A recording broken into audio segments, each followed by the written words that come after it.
réussite. C'est le mantra de la société YouTrust qu'on va découvrir dans un instant.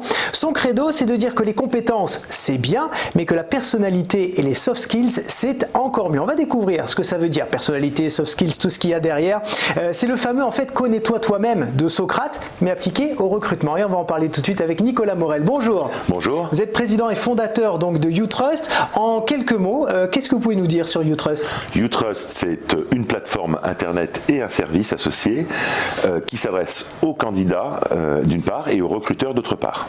Alors c'est quoi le constat de base qui vous a poussé à créer cette entreprise? Eh ben, en fait, cette entreprise, c'est ma deuxième entreprise. J'ai une première aventure professionnelle avant, dans le monde du conseil. J'ai créé et dirigé un cabinet de conseil pendant 15 ans. Et YouTrust, c'est la transition de ces convictions que j'ai développées dans cette aventure, notamment sur le fait que le facteur humain est le facteur clé essentiel de succès dans l'entreprise. Bon, ça, c'est assez bateau de le dire, mais c'est vraiment une conviction très très forte. Et au-delà du facteur humain, le fait que les compétences comportementales dans le facteur humain, bien sûr, au-delà des compétences techniques, les soft skills, les fameux soft skills, mais ce qu'on appelle aussi le savoir-être en français, c'est le sujet essentiel qui fait le succès d'un candidat et d'un salarié dans l'entreprise et à moyen long terme de l'entreprise elle-même. Alors justement, on va faire la lumière sur ces deux concepts, personnalité et savoir-être, soft skills. C'est pas la même chose. Non, effectivement, les soft skills ou le savoir, les qualités comportementales, les skills, ce sont des compétences comportementales. Ça, je dirais, c'est le savoir-faire, le savoir-être, pardon. La personnalité, c'est encore un autre aspect des choses, et on a d'ailleurs dans notre patrimoine de tests et d'outils des outils différents pour mesurer les qualités comportementales, le savoir-être, et la personnalité. La personnalité, vous pouvez être plus ou moins extraverti ou introverti, vous pouvez, voilà. Mais ça ne vous empêchera pas que vous soyez très extraverti ou plutôt introverti de réussir dans le métier commercial, par exemple. Donc la personnalité va permettre de faire un matching, c'est-à-dire de s'assurer de votre adhésion et de votre adhérence à tel métier ou à telle entreprise. Ça, c'est sur la personnalité. Les soft skills, ce sont des compétences comportementales. Elles se travaillent. Ça peut être quoi? Ça peut être l'empathie, la réactivité, la générosité au travail. Comment ça se concrétise? Alors, sur le plan des compétences comportementales, vous avez effectivement ce que vous venez de citer. Vous avez tout ce qui relève aussi également de l'intelligence émotionnelle, c'est-à-dire de la gestion des émotions.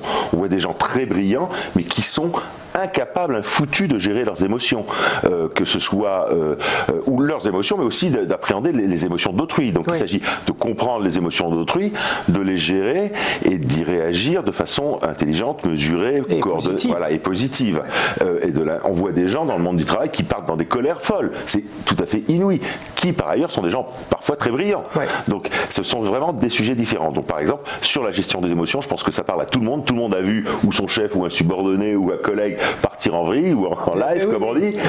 Voilà, donc ça ça relève clairement, c'est un des aspects des compétences comportementales. Ça se travaille, ça c'est la bonne nouvelle. Ça se travaille dans la durée. Dans la durée, voilà, ça se travaille dans la durée, à la différence, je dirais, des compétences techniques qui peuvent toujours s'apprendre, on peut qu'on ait le niveau qui va bien. Les compétences comportementales, on peut s'améliorer, ça se travaille, c'est plus long. Bon, malgré tout, on est en France, un pays de Gaulois réfractaires, comme l'avait dit Emmanuel Macron, donc les recruteurs sont quand même toujours avec le CV, la lettre de motivation, mais ce que vous dites, c'est que c'est une vraie tendance, là, ce que vous proposez, le soft skills, la personnalité, c'est vraiment concret. Et la motivation, j'y reviendrai tout à l'heure, c'est une vraie tendance, et les recruteurs en DRH ou en cabinet doivent bien le savent, et savent bien que ce soit formulé de manière consciente et formelle ou pas par leur client recruteur, celui qui va recruter la personne, c'est bien là qu'on les attend, eux, professionnels du recrutement. Sur la technique, le recruteur, celui qui va embaucher la personne, sera en mesure de le juger techniquement. Sur la partie comportementale, etc., il ne se sent pas à l'aise là-dessus, et qu'il le dise ou pas, c'est bien cette analyse-là qu'il souhaite obtenir de la part de son DRH ou de son cabinet de recrutement, et c'est ce pourquoi on l'aide. Alors concrètement, justement, votre solution, comment elle fonctionne? On va peut-être se mettre du côté du candidat d'abord, du recruteur ensuite. Je suis candidat, comment ça marche quand je vais sur YouTrust? Vous êtes candidat, alors déjà c'est gratuit pour les candidats, c'est important de le dire. Le candidat ne paye rien, le recruteur paye tout, premier point. Deuxièmement, on est entièrement RGPD compatible. J'entendais Google vient prendre une amende de 50 millions de dollars, j'espère que ça ne nous arrivera pas, on n'a pas les moyens de la payer de toute façon. Mais donc ça ne nous arrivera pas parce qu'on est entièrement RGPD compatible, d'une part. Donc le candidat rentre dans YouTrust, soit à sa propre initiative, mais c'est 10% des cas. Dans 90% des cas, il rentre parce qu'il a été invité par celui qui souhaite l'embaucher, le recruter, et qui lui propose de rentrer dans le parcours YouTrust. C'est le premier point. Le deuxième point, il va rentrer dans un parcours, et dans YouTrust, il va se référencer, et dans YouTrust, solliciter ses référents, afin que ces derniers, ses référents, c'est qui? C'est ses anciens patrons, ses anciens collègues, ses subordonnés, des clients, des fournisseurs, afin que ces gens-là rentrent dans un processus où ils vont écrire une recommandation à son sujet, d'une part, et répondre à un questionnaire, d'autre part. Tout cela étant entièrement à la main du candidat qui ne rend ça visible que s'il le souhaite. Voilà. Oui, parce que c'est pas facile. Si un ancien patron dit bon ben lui il est compétent, mais en revanche il est ingérable, par exemple, quand on est candidat et qu'on est sur YouTrust, on se prend ça un peu dans la figure. On dit bon, j'ai peut-être pas capitalisé là-dessus.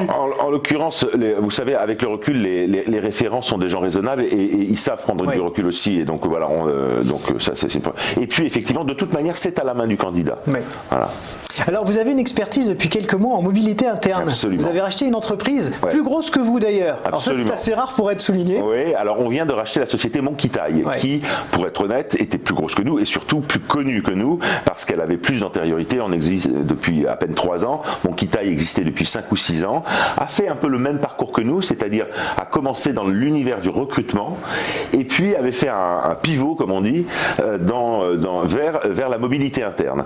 Et c'est des sujets sur lesquels nous-mêmes on commençait à travailler. L'opportunité de Monkitaï s'est offerte à nous et on l'a saisie, on a repris cette société. Et du coup, on a un ensemble d'offres entre Monkitaï et YouTrust qui, d'une part, enrichit notre offre en matière de recrutement externe, mais surtout qui nous positionne sur ce marché de la mobilité interne qui est un marché essentiel sur lequel Monkitaï est à nos yeux à la meilleure solution et qui s'adresse du coup plutôt aux grandes ou très grandes entreprises ou organisations de plus de 5000 personnes.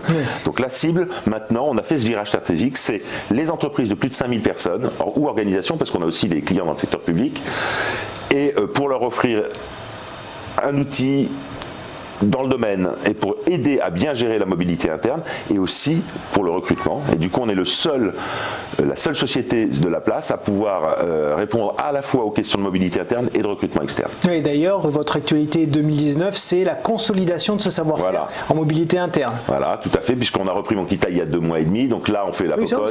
C'est tout neuf. C'est tout récent, c'est tout récent. Et donc, on fait le tour de tous les clients pour s'assurer avec eux que ce nouvel actionnariat leur va bien. Et puis, bien sûr, on va intégrer technologiquement tout ça sur une seule et même plateforme qui va être la plateforme cible de Monkitaï, Career Profiler, sur la mobilité interne. Allez, un dernier petit conseil rapide aux recruteurs ou aux candidats qui nous regardent. Voilà, en quoi la personnalité, les soft skills, le travail sur l'intériorité est important aujourd'hui? C'est juste essentiel. On entend souvent, alors les chiffres varient, mais que 50% des métiers d'aujourd'hui n'existeront pas demain, 50% des métiers de demain ne sont pas encore même connus aujourd'hui. Donc ces sujets de mobilité, donc la technique, elle est essentielle bien sûr, mais c'est par ces compétences comportementales, ce savoir-être et la motivation qui est un autre sujet, que les gens vont pouvoir se transformer et opérer ce changement et migrer vers ces nouveaux métiers. Donc c'est le sujet essentiel pour les salariés bien sûr, et pour les entreprises, les grandes entreprises qui sont face à des enjeux majeurs en termes de mobilité et de transformation. Et puis même pour chaque personne, pour être bien dans ses baskets au quotidien, c'est tout aussi bien. On travaille tellement mieux quand on est bien dans sa peau, bien dans son entreprise, bien dans son équipe. Tout à fait. Et tout ça, ça se mesure. Merci beaucoup Nicolas Morel. Je rappelle que vous êtes président et fondateur de YouTrust.